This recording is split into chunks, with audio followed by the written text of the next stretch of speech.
Okay, my beautiful fam. Hey, how are you? It's me, Kirsten, and this is the It's Giving Mystical podcast. And this is your podcast for the week ahead, the week of November 14th. And it looks like we're going to have 7/14/21. We're going to be moving on the 28th. We're going to be moving on the sevens in this month. So that's just something to kind of take note of, that the Fridays are going to be landing on 7 dates, multiples of 7. I find that interesting. I find that mysterious. I find that noteworthy. How is November going for you? Justice and judgment. How's Sky Daddy teaching you and treating you? And where are kind of the tough lessons coming in? It's so messed up. But I have this this kind of this stern, like Sky Daddy energy that comes through, that I have this such a push-pull to. Like, there's part of me that's like, no, and there's part of me that's like, oh yes, Sky Daddy. So hoping you can feel into that too, like the friction, the tension in that energy of the universe having a stronger hand with you, the world having a stronger hand with you, and the part of you that loves that, and then the part of you that loves resisting that. There's something deeply human about that idea of being dominated and being submissive, and how that tension exists in all of us to varying degrees. So may you take this wild energy of justice and judgment and add a little sexual tension to it, and see if that makes it a little bit more, if not easier to metabolize, then maybe a little more life-giving, a little more, as my mom would love that I keep saying, vivifying. Would it give you just a little bit more energy, a little more oomph? Maybe it gives you a new framework or a new way of being with something that you could more easily dismiss, or you could more easily find frustrating. You think about, if you imagine that the universe is this benevolent Sky Daddy who wants the best for you, who knows what's best, who knows where you need to be, who knows where you need to tighten it up a little bit and where you need to let go a little bit. And they're going to dominate you into correct living, right living, the right path. It's such a funny energy, this duality of don't fucking tell me what to do, and also please, please, please tell me what to do. So wondering how that's showing up in your life, showing up in your body, showing up in your nervous system, and where you can get a little more hopefully playful with that. Reminder, newsflash, reminder, like breaking news, we're not here very long. This goes by very, very quickly. And so much of the game we're playing is to break free of the matrix, to break free of the thought forms, the narratives, the mythologies that the culture tells us this is what's true, this is what's real. Nobody really knows what's real. I just saw this thing again, like on TikTok, so take it with a grain of salt, talking about how biology is revealing that women's eggs don't age. Have you ever heard that? That's a basic tenet of being a woman. You need to have children early because your eggs will deteriorate over time. They're finding out in science that that's not true. That's simply not true. And so there's these things that we just believe to be true, and we navigate our life that way. We kind of use that as a guide, as guide rails or guideposts or north stars in our life, and we navigate via these things that we're told are true or real or reality. And then we also realize that all of it's made up. So I say that to you not to frighten you, but to liberate you. Like, dude, you're here with your breath in this moment. You get to be in this body. It is such a unique, special experience to be on earth in a body. And the materiality of it is the point. It's the frustration. It's the limitation. It's the schoolhouse. It's everything. It's everything. So we come back to the breath. We come back to the body. And we come back to the art we want to make. And again, I use that term broadly. Like, yeah, you want to be a painter, be a painter. You want to write poetry, write poetry. But also, when you're in the kitchen with your family, how are you making art of that? When you're out on a walk by yourself and you're with nature, how are you making art of that? It's all in the co-creation. It's all in the dance of limitation, union, the connection, and the separation over and over and over again. So I hope you can feel that. And I hope that maybe part of what justice and judgment this month do for you is they set you free on some dimension, to take it less seriously, to enjoy it all a little bit more. If only we could wish that for each other. All right, so I pulled a card this week for us. I pulled the Three of Wands, which is interesting because that was circulating in the past couple of weeks. I don't know when it came up, but it's come up a lot in my own personal readings, and it's come up somewhere on here on the podcast. I just can't remember exactly where. And I think that it is my personal year this year. So I'm very invested in the fact that we're having a Three of Wands week, like the week after my birthday. Feels like, okay, universe, what are you trying to show me? Three of Wands. I love this card. This is the card of your ships coming in. If you're interested in tarot at all and the imagery and the picturing of tarot, take out your favorite tarot deck. If the tarot artist is paying attention, there's going to be a connection, a symmetry to the Two of Wands and the Three of Wands. Because the journey is only one card away, the 2 to the 3, but it's a world of difference. The 2 is a type of controlling, that idea of like expectation and manifestation, and again, the rules that the world plays by. I'm going to have success, but I'm going to have success in the parameters of what I've been told is allowed in my world. At some point, the Two of Wands hits mighty disappointment, is let down or betrayed or abandoned by the rules. You know, that idea that we all have it in our psychology somewhere. If I do things the right way, if I'm a good girl, if I'm a good boy, then I will get what I want. Then I will arrive at happiness. Then I will have the best life. Then I will never want again in my life. And we're all betrayed by that promise. However it comes into our being, however it's told in our mythology, it's a disappointment. It's a fallacy. There's nothing wrong with you. Do you do insane things? Do you have regrets? Do you wish you had behaved differently in certain situations? Do you have things you wish you had reached for or not reached for? 100%. Is there anything wrong with you? No. You're human. You're here. You're trying. Here we are, dude. Here we are, all for the first time trying to figure it out. Reincarnation put aside. So this idea that the Two of Wands is, I'm going to do it all the right way. And at some point, the Two of Wands can't help but bring us to betrayal and failure, because we realize that the parameters we've been given are not wide enough for our heart, not wide enough for our soul, not wide enough for our full expression. The Three of Wands is the one who's journeyed out into the world, who's been betrayed by the world, and who's still standing. So the Three of Wands is the only card in the tarot where their back is fully turned to the audience. So the Eight of Cups, he's turned, but he's still a little bit interested in what the audience thinks. A Three of Wands is like, fuck y'all. This is my journey. This is my time, and I'm going to do it my way. The song Frank Sinatra, My Way, is like the Three of Wands wrapped up. So you're standing on the edge of the world. You have these three wands of power. Again, I'll just remind you, 3 is perfection in numerology. It's perfection in the tarot. So this idea that you are at this height of perfection with your energy body, with your energetic expression. And so you're standing at the edge of the world. You've got these 3 of Wands beside you. It takes no effort to be among these 3 wands of power, because you're that settled. You're that embodied and you're that clear. Which brings us back to last week. I remember the image that came through for me was like you're on horseback and you've got your supplies and you're good to go and you're clear on the path. The Three of Wands is so clear on the path.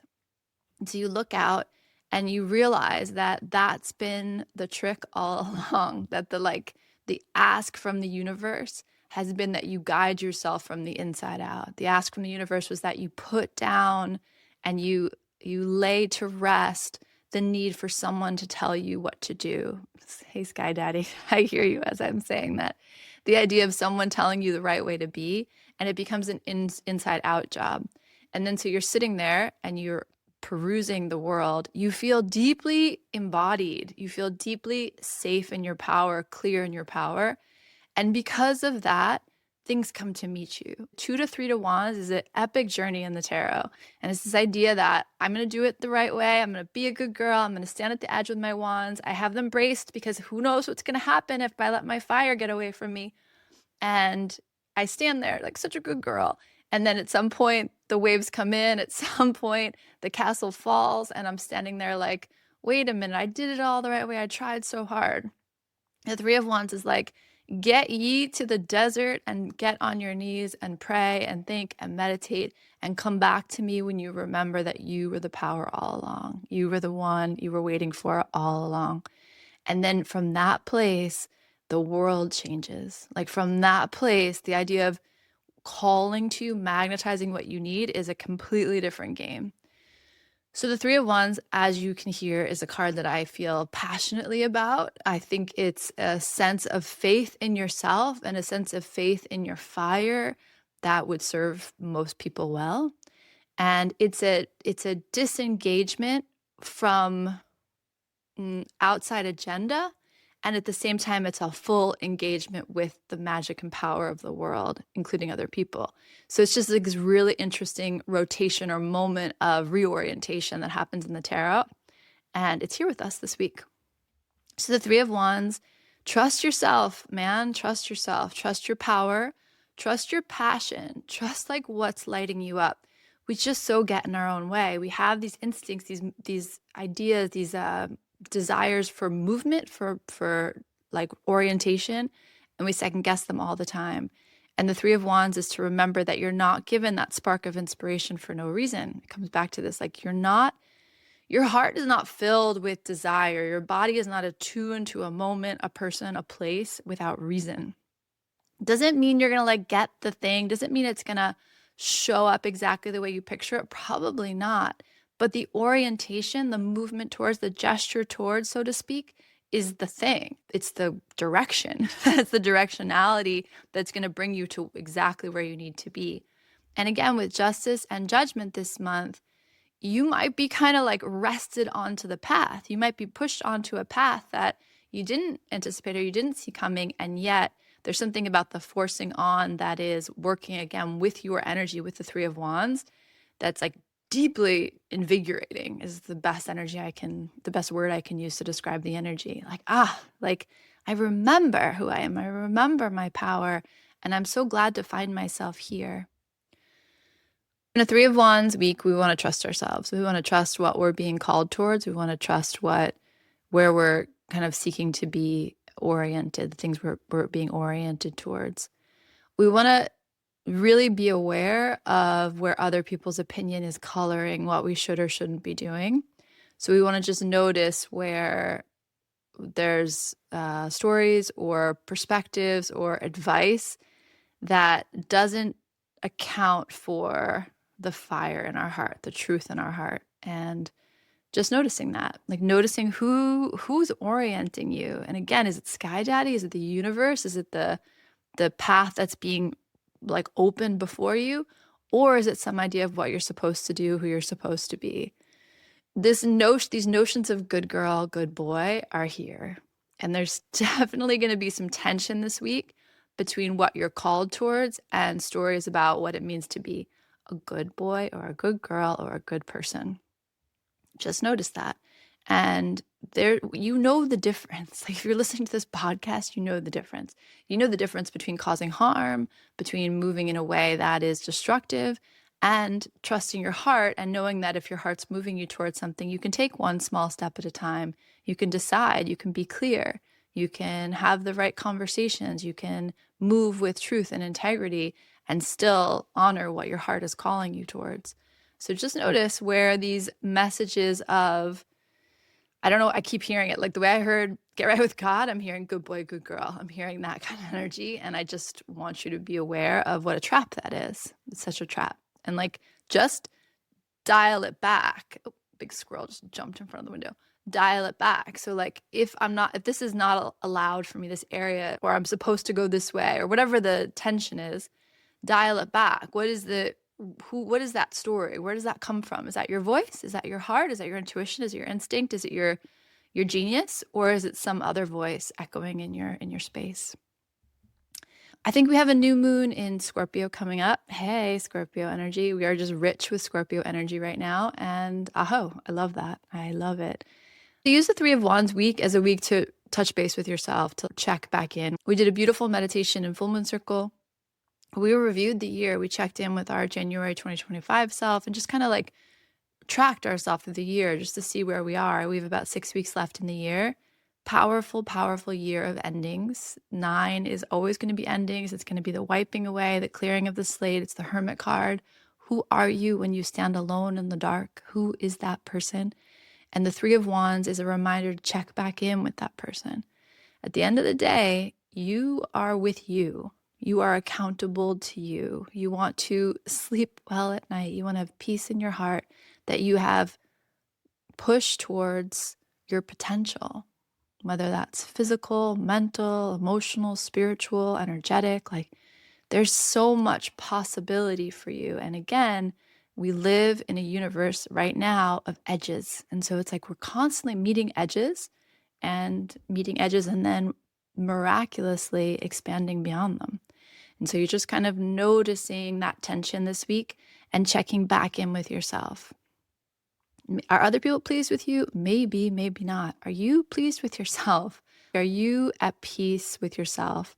It's that David Data question. If you were gone tomorrow, would you be content with the life you've created? And if not, get to work, get right with God. Take responsibility for the fact that this is all going to happen very quickly. And at some point we say, we're done letting the stories of the past define who we are today. And we're going to grab this life and make the most of it. That's what I wanted to tell you. I knew there was one other thing in my mind. I did something in April where I wrote myself a letter to open on the Taurus full moon. When I opened that letter, it was beautiful. It's so like heartening to hear you cheering for yourself. Like, to be your own best friend is such a powerful thing. But what I noticed was I haven't maybe achieved every tactical thing on that list, but I really spent a lot of time talking about how I want to feel in my life. If I tell you that 2 days before I was talking to a friend and I was outlining how I felt, and I used those words verbatim, like I was talking about my birthday and I was like, this is how I feel, and it feels so good.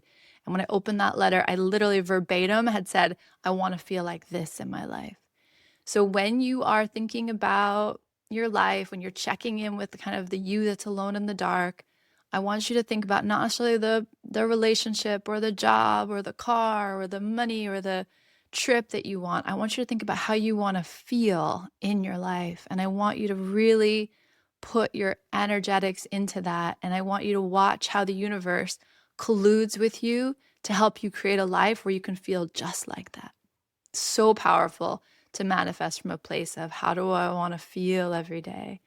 And that's the thing, man. You want to be able to wake up every day and say, God damn, I am happy to be living this life. I am pleased with myself. Like, I am pleased with the way I spend my days. I'm pleased with how I show up. I am alive and I am present and I am here. And that is a magical way to be. So 3 of Wands, it grants you that possibility this week to check back in, to take stock, and to reconnect with that fire in your heart that's trying to take you to the edge of where you've been for your own expansion and growth, for your continued evolution. So that's the 3 of Wands. Love the energy for us. And, check back in, like, trust your heart, trust your field, trust what's calling you. Again, like, you don't have to necessarily get to that place, but the movement towards that place is the whole thing. Like, all the cool lessons, all the cool growth is happening in that movement. And, you got this like Dom Sky Daddy with you all month saying, yes, this is okay. No, this is not okay. And it's going to be clear. You're going to know. So can you trust your heart, and can you trust that sexy Sky Daddy to lead the way? All right. I love each and every one of you. I'm sending you so much space for feeling yourself clearly, and then the courage to move in the direction that it's time for you to move in the direction of. Okay, bye.